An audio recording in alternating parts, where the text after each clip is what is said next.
What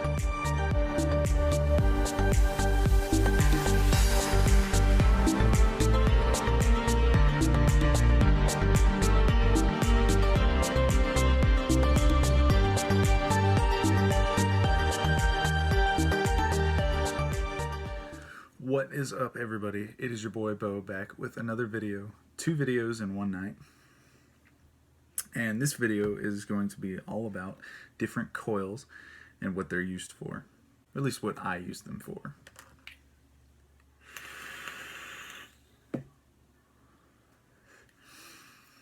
Alright, so this video, what I'm going to do is I'm going to run you through how I go about building coils when it comes to building them for specific purpose, and then just building coils and what I found works the best for those coils. Now, I know a lot of people probably know a lot about this. This isn't for your seasoned RDA builders. This is more for your beginner and somebody that's trying to get into rebuildables but doesn't really understand as much about ohms, the Ohm's law. I'm not going to really go into Ohm's law because you really don't need to know it as much. You just need to know what ohms, you just need to pay attention to your ohms and what application works for that. So, that being said, this is going to be a very simple, kind of, very simple, very basic, and how I learned it on my own. Because a lot of this I did have to learn on my own when I started building. So, that being said, part of this I'm going to show you down close on my, on top of my laptop, the different coils, and then I will come back up top and I will go over what I use them for. So, let's go ahead and dive down, and I'll give you the rundown.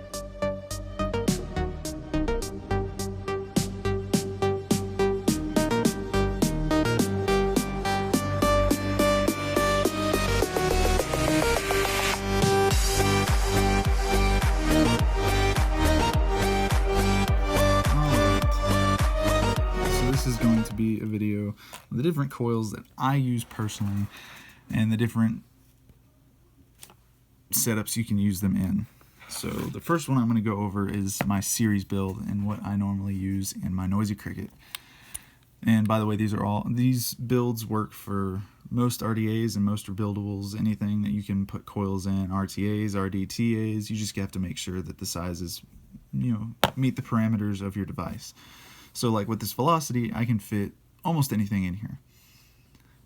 But when it comes to a series, I usually just go very simple. Round wire, 26 gauge Canthal, 5 wrap macro coil.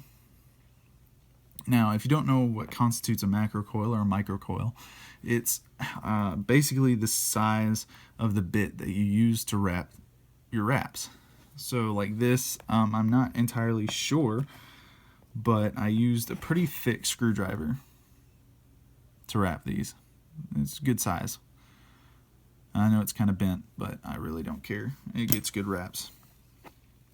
It's a thick screwdriver. I don't know exactly the size, but anyways, this ohms out to about 0.55 is what it ohmed out on my variable wattage device when I put it in. And I checked the ohms and I fired it and cleaned them and this, that, and the other. But yeah, it's a good setup. Now, when it comes to a series box, I'm not going to go too into details because there are so many videos out there about series box safety and series box builds and what you need to do and the ohms, but I'm going to tell you what I use and what works for me. I personally like a harder hit when it comes to a series box, so I will build kind of on the lower end of the series box scale. So about between 0.55 and 1.0 is usually what I'll build. Because with the 1.0, you get a good hit off of it, but it's not as strong. And then with the 0.55, you don't have to take as long a hit. Otherwise, it will get hot. The vapor gets really warm, and it's not enjoyable. which, I mean, I can take long hits on here because I'm used to it, which I will do when I go out. I'll show you what that's like. That's usually the longest hit I will take, is what I just did. Anyways, another series build that I will do is just this little single round wire build. I don't use it anymore. This was the first coil I ever built. As you can see, it's very, very janky, and I need to rewrap it, kind of clean it up. But it works. You know, it works.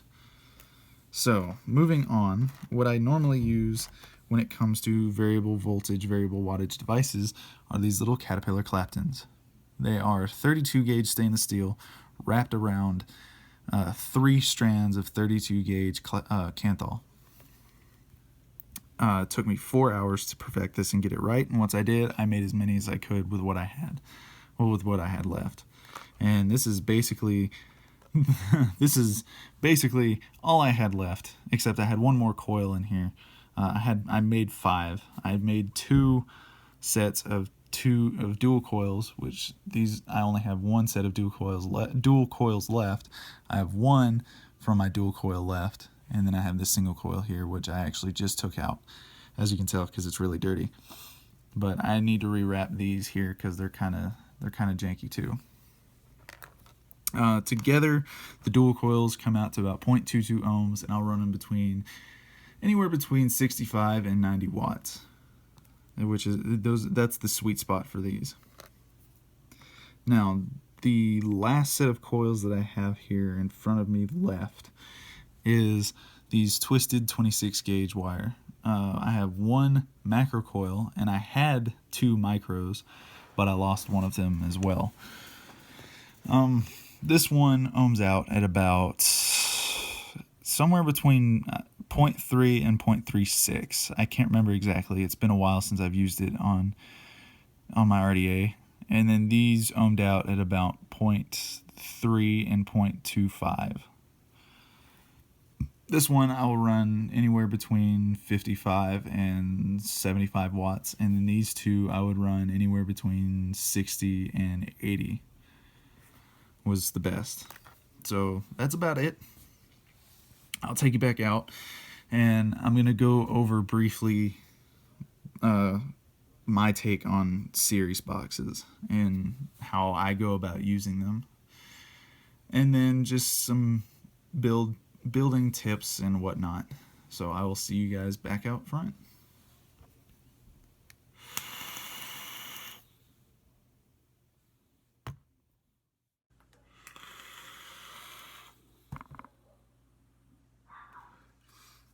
It was a bit of a longer hit for you, like I said.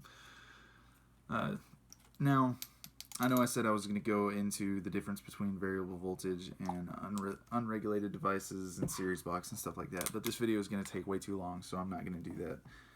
What I am going to do is I'm going to talk about rebuildables. RDA, RDTA, RTA, and RBA sections, which one I prefer, which one I would go for. I'm not going to tell you which one I say is the best because it's all subjective. And I will say, though, if you prefer tanks, get an RBA section for your tank, and you can just put like a single coil on it. Or some of them are coming out with this velocity style deck, which if you don't know what a velocity is, it's this RDA that I have here. And the deck looks like that. It's 2 posts with 2 holes in them on each post. It's really easy to build on. You can get good sized builds in there and not have to worry about space.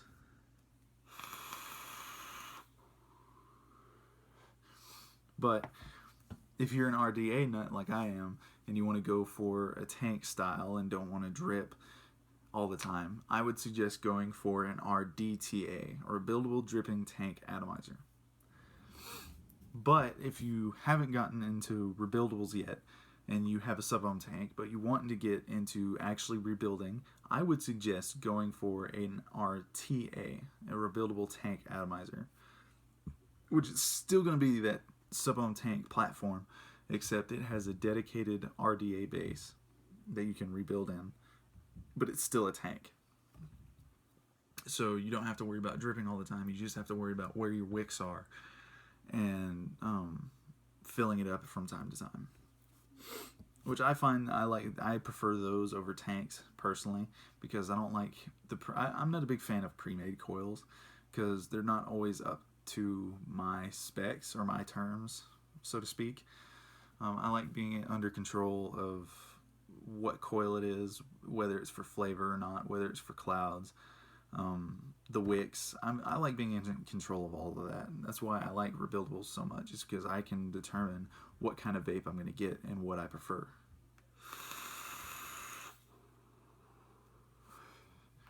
Now, if you go for an RDTA for your first thing, keep in mind that it is just like a dripper, except it's sitting over a tank most of the time. No, you can get a Genesis style, but those are called GTAs. It's a Genesis tank atomizer. And it's basically like an RTA and an RDA put together, kind of, in a way of speaking, because the Genesis was more of an RTA. And then RDTAs came out, and you have stuff like the iJoy Limitless, the iJoy, what is it called? Oh, I will think of it here in a second. But the Coil are Azeroth. You have the Magma. You have there's just tons of them. And then you have RTAs like the Griffin 25, the Heracles, and just stuff like that. Now, I'm not going to go too in-depth with this because this video is going to take forever. But like I said, if you prefer tanks but you want to get into rebuildables, RTA. If you have a rebuildable but you want to have that tank space, go for an RDTA. Or if you just want to go into rebuildables and don't want to have to worry about a tank at all, RDA. There you go. Now when you get into rebuildables, make sure you have plenty of tools, because you're going to need something to take the screws out. So for like this Velocity, I need hex screws. I've got 3 or 4 of these, but I have 2 of them right here in front of me. But if you go with something like the Goon or the Coil R Azeroth, you're going to need hex screws, or not hex screws, Phillips head screws. And then there are a couple that have flat head screws and stuff like that. Excuse me. But yeah, you're also going to need a good sized screwdriver or drill bit to wrap your coils around. Or you can just go with the Coil Master rebuildable kit, which comes with tweezers, which, yeah, you'll need tweezers too. Have a set of tweezers somewhere. You'll need a good set of tweezers. A lot of people prefer or will suggest ceramic tweezers because you can pinch your coils and glow them at the same time, but I don't prefer to do that. I prefer to just glow them, pinch, glow, pinch. So I use just some metal tweezers. They work fine. Or I will use some pliers as well, some little needle nose pliers, if the coils are too wide for my tweezers. So, and you'll need plenty of wire and you'll need plenty of cotton. And the best thing to do is just to start out with your basic round wire build. Just get a good section of wire, cut it, wrap it, put it in your RDA. And there are plenty of videos on the internet and on YouTube on how to build certain coils and stuff like that. I'm not going to go too in depth with different RDAs as well, because I only have one and I don't have any RDTAs or RTAs to show you. So, but I've used plenty. I've been vaping for 6 years, so I know a thing or two, about a thing or two. We are farmers. Dum dum dum dum dum dum. But yeah. Anyways, that has been this video. I have been Bo. You've been amazing. And stay sexy, and I will see you in the next video.